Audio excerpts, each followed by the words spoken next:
No Bones About It by Peachpety. Part 2. The moment the door closes behind Draco and Pansy carrying cloth bags full of their Halloween purchases, Ron flips the open sign to closed and pounces. Dude, you'll be back there forever. Bring up a cauldron full of hot, strong love, mayhaps? Ew, what? No. Ron picks up the magic 8-ball. Oh, benevolent spirits, was Harry jumping Malfoy's bones in the storeroom? He lifts an eyebrow and reads, Reply hazy. Try again. Well, it's not a no. The spirits can fuck off because it's a decidedly no. Ron inhales a sharp breath and clutches the 8-ball to his chest. You dare slander the spirits. All I'm saying is that the thing is wrong. Hermione pauses, stuffing her books and paper into her bag. What did happen? We looked at the cauldrons. Ron's lifted eyebrow slowly descends into a frown. That is a terrible story. It's true, Harry says. It wasn't the right time to make a move. How? You're in the back room. It's just the two of you alone. It's low light and kind of romantic. Come on. Why back me up here? Sounds like bad fanfiction. Ron grabs her hand. Ow! You're reaching for the cauldron. He reaches for Ron too. Your hands touch. Ron pulls her flush against his chest, nose to nose. Hermione's lips part in a silent gasp. Harry stops breathing. For a suspended moment he thinks Ron's going to kiss her. Then Ron trills. Draco, my blonde ferret, rail me amongst those cauldrons. Ew! Hermione shoves away from Ron, her face bright pink. She snatches the 8-ball and shakes it savagely. I think the magic ball is working. The spirits are telling me you're a dumbass. She shoulders her book back and heads to the exit. Money, wait, come on. Ron chuckles. Man, she makes it too easy. Harry shakes his head. I'll see you later. Ron shoots him finger guns. Bon voyage. Harry exits the shop and trots to catch up to Hermione, who is power-walking up the pavement. Ahead, the university clock tower stands illuminated against the darkening sky. He falls into step beside her, inhaling the cold autumn air deeply. He bumps her with his shoulder. He really is a dumbass. She pulls up the hood of Ron's hoodie, her hair fluffs out around her shoulders. Her chuckles hold no mirth. It's fine. I'm fine. Insert dog in a burning house meme. Her laugh now sounds genuine. I am fine. But you did miss a prime opportunity tonight. Maybe I'm the dumbass. We both are. Hermione links her arm with Harry's and rests her head on his shoulder. But really, why didn't you make a move? He asked for Ron's number. Hermione stops so abruptly that Harry is yanked backwards. Her book bag slams into his thigh. What? I debated whether or not to tell you. She stands mute. See?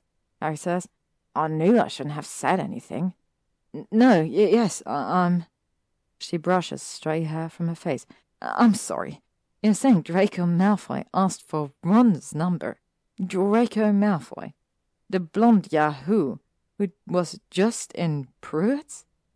Hey, I happen to like that blonde yahoo. But yes, that's why I couldn't very well swoop in with a, hey, you want to hang out? They resume walking, arms linked. Well, not with that game. Want to hang out? Really? It's as bad as sup nothing, sup with you. Still, he wanted Ron's number. Harry kicks a loose rock to skitch up the pavement. It's a conundrum. From Harry's back pocket his phone pings. He checks the notification and harumphs. So, here's another conundrum. Ron just texted me. Holy shit, dude, Pansy just texted me. Is there some magical love potion that has everyone falling in love for Ron? I mean, dude's my best mate, but come on. They've caught up to the rock. Harry kicks it further ahead. Maybe a little too hard. It pings off of a parked car. Okay, wait. So now pansies? Texted Ron. This is wonderful. You're awfully happy about your crush lurking on another girl. That's whatever, but don't you see? She hugs Harry's arm in excitement. Draco must have given Pansy Ron's number. He asked for Ron's number on Pansy's behalf. It's the only logical explanation. I dunno. They walk in silence along the final block of Main Street until it T-bones into the avenue surrounding Hogwarts University's main campus. At night, the school is well lit. Lampposts spotlight mature trees whose russet autumn leaves match the red bricks that comprise all the campus building. Harry's phone buzzes again, and he hesitates. On one hand, he's happy for Ron and all his prospective suitors, but on the other, he kinda wants to punch his freckled nose. Curiosity gets the better of him, however, and he checks the notification. It's a number he doesn't recognize. He opens the texting app and draws up short, jolting Hermione to a halt. Her book bag smacks into his thigh again. It's going to leave a mark, but he doesn't care. Unknown number. You put your number in my contacts? He stares. Holy shit. What? I may have done something reckless. You? No. Harry smirks. So, fun fact, I did give Draco my number. I was typing in Ron's and I just created a new contact for me. I didn't think he'd notice, let alone use it. Harry stares at the words. Is he angry? Is he happy? Fuck, text. It's so hard to tell. Okay, that's it. Hermione grabs Harry's arm and leads him with determination towards a large brick building situated in an open lawn off the left. Harry trails along, tripping over fallen acorns. Whoa, slow down. Where are we going? The library, of course. Inside the library is warm and still, a book-lined cocoon. Hermione approaches the main counter behind which sits a dark-haired guy. He looks up from his textbook and gives Hermione a dimpled smile. Hermione, hi. Hey, Theo. Burning the midnight oil. You know it never ends. It's why I took the night shift. May as well get paid while I study. Harry, this is Theo Nutt. He spends as much time here as I do. Architecture student turned pre-med, Theo says. That's who populates the library in the evenings. He leans forward conspiratorially and whispered, I saved your favorite study room for you. Gosh, thank you. Hermione tugs at her hair, pulling a curl through her fingers. That's very thoughtful. It's nothing. Just wait here and I get the key. Actually, Theo, I'm going to take Harry to the back corner. To study? Harry interjects. We're here to study. Yes, study only. Takes a hold of Hermione's shoulder and directs her away from the desk. I'll send her right back. It's the other direction, Hermione whispers. Harry drives Hermione in the opposite direction. Once hidden by the stacks, he releases her. What the hell was that about? Hermione huffs, readjusting her book bag. Theo's into you. What? No, what? Hermione tugs at her hair again. Harry points at her. You like him? You do that thing with your hair when you like a boy. He releases the curl and bites her thumbnail. He is cute. He is hella cute. Dark hair, chocolate eyes, smart. I bet he has a nice ass, I can tell. Your biceps is showing. Maybe you should date him. This gentleman prefers blondes. He follows Hermione through a labyrinth of shelves past a grouping of comfy-looking chairs commandeered by students and deeper and deeper into the stacks. Where the fuck are you taking me?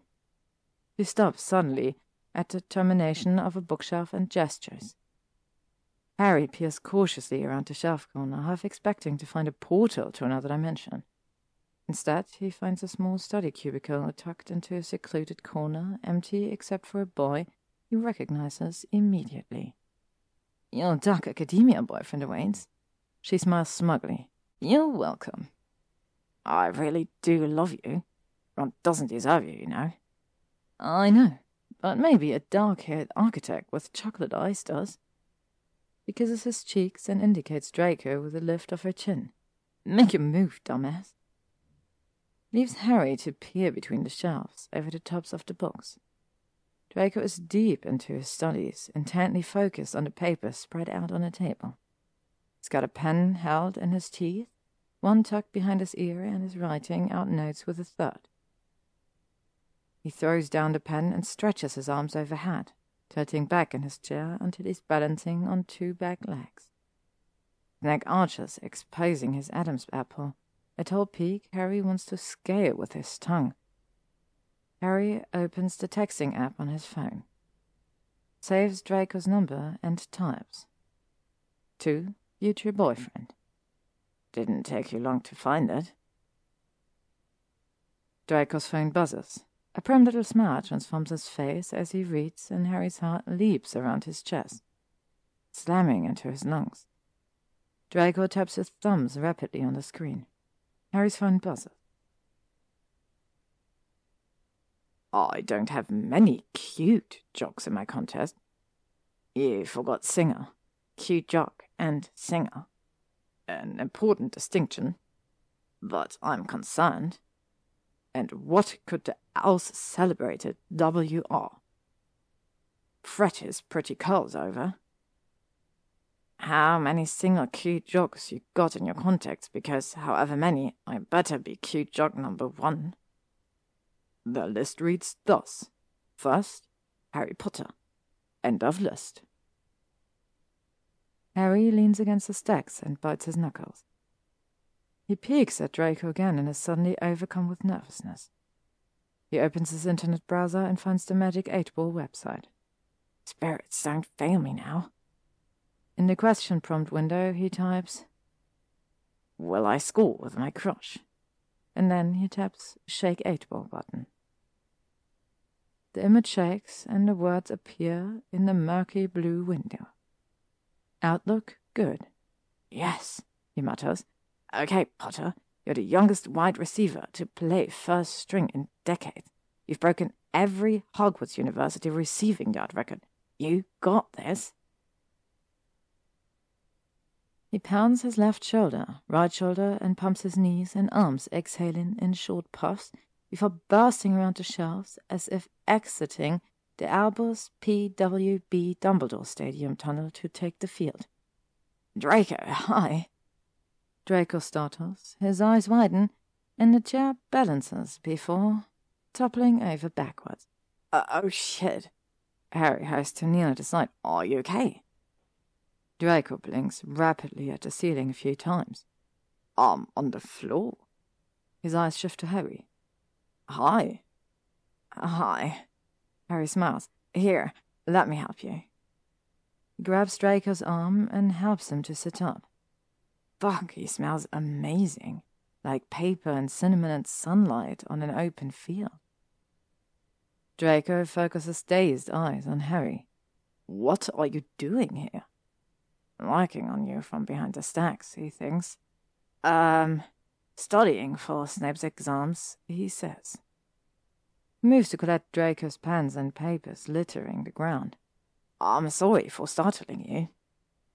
He locates Draco's phone under the desk. The screen lights up and Harry pauses. An image of a Hogwarts U football player in full gear photographed from behind fills Draco's lock screen. Emblazoned on the player's jersey is number 18. Harry's number. And a pink heart is drawn to frame his butt, with animated sparkles. The earth slows its spin, and in the quick eternity it takes for Harry to process the fact that Draco Malfoy, his ultimate crush, has his photo with a sparkly heart butt as a lock screen, Draco's face contorts in realization, and he turns a paler shade of pale. "Wait!" He scrambles to take back his phone. Harry holds it out of reach. "You have a picture of me? I can explain. With a heart drawn on my..." Draco snatches the phone and sits back down. The color returns to his face and he's getting pinker by degrees. "I have so many questions," Harry says, barely able to contain his glee. Draco stands and, averting his gaze, straightens papers and pens knocked askew on the desk. I'm an Owl football fan. Clearly. Pansy sent it to me, with the edits, the bitch. Lifts his chin defiantly. Fine. What will it take? Harry frowns. I don't follow. What will it take for you to forget about the fact that I have an edited photo of you as my lock screen? Oh, I don't. Harry Hall. He came here with a purpose, and he's been handed an opportunity. Outlook, good. Don't be a dumbass. Help me with Snape's exam. If you expect me to give you the answers. No. Harry rises. No, of course not. It's just, I'm having a hard time with bones. I mean, like the bones in my hand. So much for not being a dumbass. I need help with the memorization. Draco takes a moment to decide, his expression inscrutable. Harry chews on his bottom lip. Finally, Draco picks up his chair, brushes off his jumper, and sits primly. Well? Harry hastily drags over a nearby chair, flips it backwards, and straddles it. Give me a hand, Draco commands. Harry stretches out his arm. Draco takes hold of his hand, and Harry's heart rate bumps up a notch. There are 27 bones in the hand, Draco says, affecting his posh TA voice. Harry's heart revs faster. Draco turns Harry's hand palm up. Sweat glistening in his palm lines, but Draco doesn't seem to notice or care. Thank fuck.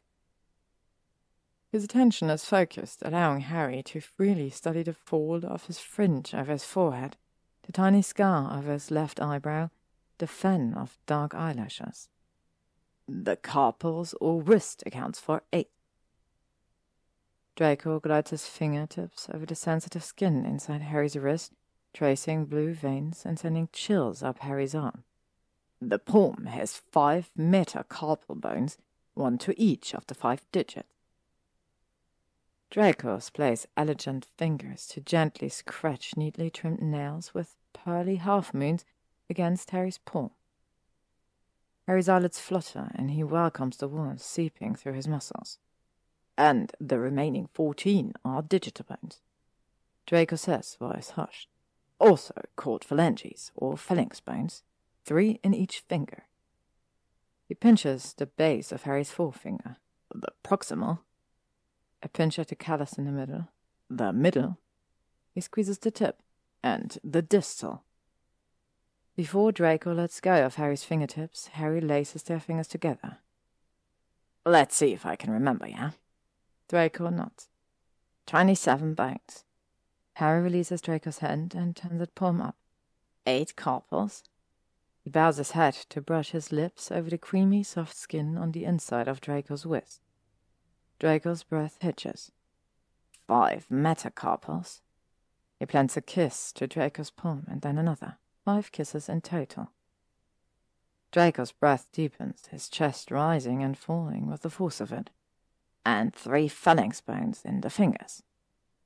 Harry bows his head again, and locking eyes with Draco, bites gently at the soft flesh inside Draco's fingers at the base. Proximal. Draco leans in, eyes darkening as Harry nibbles on the ink-stained skin mid-finger. Middle, he says softly. Gently, bites travel upwards. Distal, he murmurs before he sucks Draco's fingertips onto his tongue. A soft moan escapes Draco's parted lips. He's so close, his fringe is caught in Harry's curl. Harry draws Draco's finger through pursed lips to release it with a pop. They close the gap between them, both reaching, pulling, pressing, lips firm, then softening, tongues coaxing, mouths open. And Harry opens willingly, melting into the kiss until he's boneless, breathless. He pauses, gasping, inhaling Draco's exhale. So, how did I do? Good, Draco says, voice raspy. Yeah, fuck, you did good. A+. Harry nuzzles Draco's face, planting open-mouthed kisses on his top lip, bottom lip, mouth corner. Fuck, he may never stop kissing him. So, to be clear. He smiles against Draco's lips. See what I did there? Draco bites Harry's bottom lip, pulling it taut before releasing it. Bona fide awful. Harry smiles again. Fuck, he may never stop smiling, ever. To be clear, you wanted Ron's number. For pansy, dumbass. It's a good thing you're cute. Except, I think. Harry taps his chin thoughtfully. I hope I'm no longer single. Draco hums and taps on his phone. He holds it up for Harry to see. Harry's contact reads, "Cute jock. Mine." Satisfied? Draco says. Not quite.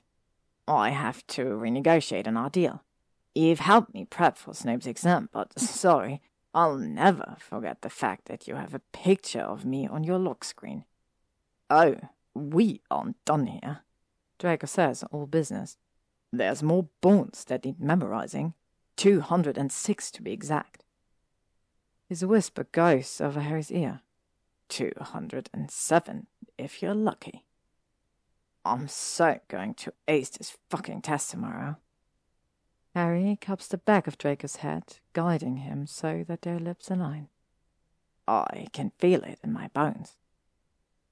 The end. Thank you very much for listening to this wonderful story by peachpety. I really hope you enjoyed it, and I really hope you will be around tomorrow to listen to the next story of our little fall festivities. Take care of yourselves, and I'll see you soon.